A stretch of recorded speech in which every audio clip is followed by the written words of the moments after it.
আসসালামু আলাইকুম।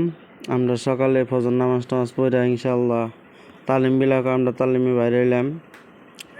মানে আমি, আমার আব্বা, আমার বড় দাদা আর হুজুর, আমরা 2-3 জনে বাইরে এলাম তালিমের নিগে।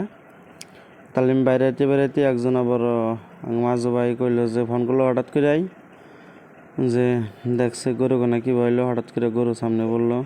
গরু গোনা আমি ফটো মেরা মানে মাঝ ভাইরে হোয়াটসঅ্যাপে পাঠাই দিলাম। গরুনা দেখলাম,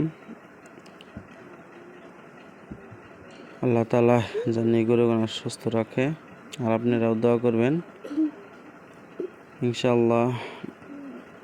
আর আমি আজ আবার সোমবারে বৃহস্পতিবারে বাজার আসলাম। আসার পরে কয়েকটা মানে 30 জোড়া আসার বাচ্চা কিনে আনলাম। কিনালে ইনশাআল্লাহ দেখি আল্লাহ পাক রব্বুল আলামিন কি করে। ইনশাআল্লাহ আমার আল্লাহ পাক রব্বুল আলামিন আমাকে আশাতে ভালো লাভবান করছে।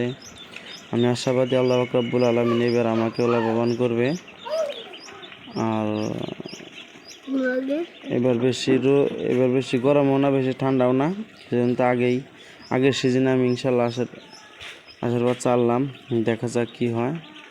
60 পিস ইনশাআল্লাহ আমার জন্য দোয়া করবেন ইনশাআল্লাহ।